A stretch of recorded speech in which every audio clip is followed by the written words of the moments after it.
Hey guys and gals, Pat over here, Fellsmere Fishing Headquarters, with another fishing report.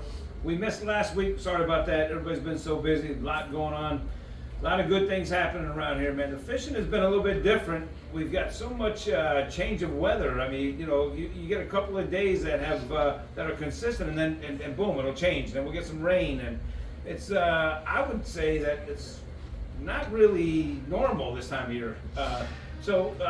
But the fishing has been good. Some guys are doing better than others. Some techniques are working better than others, and that's why these guys are here to tell you something about it. I mean, these are the best captains on the water for sure. I feel like you're going to get a really good report. And there's a few other things that are going on that we want to talk about. But listen, the fishing's fantastic. Bobby Lane, Chris Lane, Roland, they're all out here fishing every day. I know Bobby and Chris have been here for 3 or 4 days, and they've been catching them as well. On Lake, Chris had a really good day on Lake Garcia the other day. Shared a couple spots. We'll talk about that after Sunday because Cecil and I have a tournament on Sunday. But we'll definitely share that with you on the next video. There's something that's more important than fishing. And I'm sure y'all will, a lot of guys know about it already, but it's really hurting our heart right now, and lots of prayers, and we need more prayers for Mr. Tom Jackson and his family, and Mike wants to talk a little bit about that. Yeah, guys, as you know, Tom Jackson is a friend of ours. He's part of the Old Sun Network, and you know, we enjoy his music. He comes in here, he supports us, we fish together, etc. And they had a devastating fire, and they lost their home, in case you're not aware of it. And they also lost their pet in the fire as well. They weren't there and the pooch you know, ended up being caught in the fire as well. So this is just a really devastating time for them, and we really appreciate Tom, and can only imagine what he's going through. So we're just asking anybody out there that would like to donate to our good friend. Maybe you know Tom, maybe you've enjoyed his music as well. There's a GoFundMe that is Help Rebuild Hope for Tom and Danielle Jackson. And there's also the Jackson Relief Blessing Fund at gmail.com, which I believe is hooked to a Zelle account. So any help, any donations you guys could make to them to help them through this time, even if it's just some good wishes and some good old prayers for them, we really appreciate it. Yeah, and guys, he's an avid bass fisherman. He eats, sleeps, breathes bass fishing since he was a kid. He's a Florida boy, grew up down south, grew up on Lake Okeechobee, and he's got a heart of gold, man. Just the nicest guy. But avid bass fisherman, grew up bass fishing. So it's just a really, you know, it's one of us guys. I mean, and so really, really sad situation, man. I could cry right now, but man, I just heart goes out. Yeah, Tom, if you're watching, bro, we love you and the family, Mama. We love all y'all. We're here for you. Anyway, let's talk about a little fishing, because I know Tom would rather hear about fishing than that. So, Mikey, what's going on out there, old son? Well, I'm gonna give my Guggen Captain Fishing report. Now that I'm officially a Guggen. Yeah, you are. We weren't going to mention it, but oh, I know. I'm a hole jumper and right. Jump stumper and all that. Right. Anyway, I've been having a good time. I tell you, I like the up and down weather because it makes the fish move. And if you understand that, you can see that you ain't gonna park on one spot. You got to kind of go where they have been to where they were before. And there's a transition thing. I sat on one little cut with my forward-facing sonar and watched groups of 10 and 15 fish come in, go under my boat, go up about 20 yards, turn around and come back out several times. And that's when I understood. I mean, I saw it kind of before, but when it got real cold and the fish, they were hitting like a cold zone that they didn't like, and they turned back out and went deep. So, been fishing those transition zones a lot. Been using speed worms, swim baits, spinner bait, rattle trap, jerk bait when the sun's out, and had a 2/8 and a 10 last week, and had a couple goods this week, and a lot of 4 to 5, 6 pound fish, and shoot, nobody complains about that. I mean, you know, that's a good thing. But I'm telling you, a lot of it is, even though there was clouds out and it was a bluebird, the fish were tight to cover. If you're gonna fish some things, you had to be right on a reed head, right on a clump, right on a something, or especially like I've been fishing Three Forks, and boy, oh boy, 40, 50, 60 fish in a day, and they're all just relating to spatterdock clumps, just like last year. And some open water fish, but most of them are super shallow. This fish got nowhere to go. They just deal with it. Yeah. You know, but golly, it's been fun. Gonna hit Kenansville next week. Gonna probably go out to Headwaters High a couple trips, and then Stick Marsh. So I just say fish slow when you have to. Everything I did, it was slow rolling everything, and a lot of the worm hits were just on the fall. Same old thing, black and blue, June bug, green watermelon. That was our stuff. Nice, nice. Stevie? Well, I've got a lot of stuff going on here lately. I'm, as you know, I'm not the best pan fisherman, but I'm really starting to get into it quite a bit. I gotta admit, I got the front-facing sonar rolling. Hearing you talk about it, and just being in front of it and watching it and so on.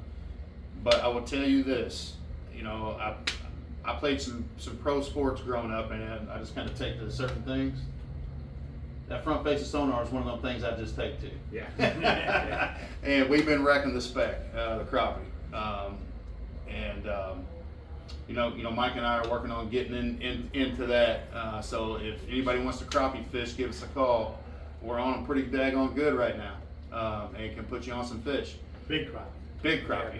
Yeah, Yeah. And I've not been fishing with minnows. I've been fishing with jigs. Just casting jigs. That's how Florida guys do it. Yeah. Yeah. Florida guys use jigs. Yeah. Right. But bass fishing, I've spent my last few days that I've been bass fishing more on Stick Marsh than I have Headwaters. Starting tomorrow, I'll be transitioning back to Headwaters for quite a few days. Stick Marsh is fishing phenomenal right now. I mean, it's a great lake. The fish are healthy and they are fat. Yeah. Football fat. The last trip that Mike and I had out together with a client. We got the pleasure of being able to fish with each other finally, after so long, and we jacked them that day too, and they were all, your 3-pound fish is 4.5 pounds. Yeah. And your 4-pounder is 5.5 pounds. It's unreal Right. how fat those fish are right now. But just like Mikey said too, Captain Mike, those transition areas. The transition areas, like a Headwaters, Stick Marsh, anywhere like that, anywhere where you have, if you know where they spawn in the past, they spawn there for a reason. They're going to come back there. If they're not there, you got to figure out where they're coming from to get there. Mm-hmm. And I believe that those fish at Stick Marsh, they do migrate. I think they migrate a lot there. They migrate the ditches. Yes. And they'll migrate to that south end down there. And that south end is full of cattails like never before. And the shell beds. The shell beds are a big deal. Yeah. Yes. Yeah. Yes. So, but just like Mike said, soft jerk baits, hard jerk baits. The worm bite's good. Slow down if you're not getting bit. If you think your fish is slow enough, fish slower. That's all I got. Yeah. I agree. It was weird because with this whole crazy weather changing like every day. Cecil and I had a tournament last Sunday, and first thing in the morning it was super warm, and I left my hoodie here, and we got out there, and it ended up being 38 degrees out there, and then the wind was whipping, and then it started raining, of course, and it was like the most miserable weather you could possibly fish in, and so Cecil put us on a pattern. I tell you, we caught fish all day long. Now we unfortunately we didn't get any giants, but I mean, really, see, so we caught them all day. I mean, Yeah. Oh, yeah. I was in the back of the boat, so I don't know what you were doing or what you figured, but they were on some of those where those road beds come through going north and south. What do you think is going to happen this weekend? I think it's gonna be similar with all the cold fronts. It's just gonna be the ditches and stuff that lead to the spawning areas. They're back and forth. They're trying to spawn, but then we get hit with cold front, they pull back. Then it gets warm like today. I think they start, hey, let's go spawn, and then we get hit with another cold front. So trying to concentrate on the ditches and that are close to the spawning areas. And we're having 20-degree temperature Yeah, swings just crazy. per It's day. crazy. Right. Yes. But the water's not changing. High that much. 50s and then Yeah. 80 Really? the next day. Not like it has been. 5 to 10. That's Yeah, about it. and that's okay. That's Right, doable for right. those fish. But Yeah, when they're it, still eating. I mean, Yeah. like Pat said, we caught And the 50 overnight fish in loads 2 hours. happen. probably. Oh yeah, Crazy. man. We were wore jacking them, but We wore them out. just didn't get the one we needed. But that's where hiring a guide comes in. Right. If you're fresh coming down here, you're green to the area, you're not sure. Look, we're not trying to make $1 million here. Yeah. But what we do know is where the fish go, where they're headed to, and we can save you a lot of time. especially you've been doing it for 45 years. You've been doing it for I've been longest. fishing these waters Damn, since you're I was. old. I know I am.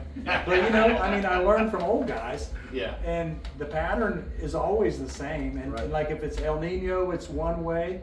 Like it's cold, cold, cold, like it is, and La Nina is like when it's warm, like it has been for the last 5. Yeah. And we're in an El Nino. Just if you keep records and if you fish a lot, you kind of know things. I mean, Yeah.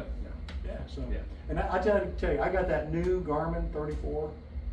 That new The whole setup. LV34. Oh my God. I'm looking. I used to say I'll never throw 100 feet. I learned how to. I know why it goes 100 feet now because you can. There's factors of that you can use.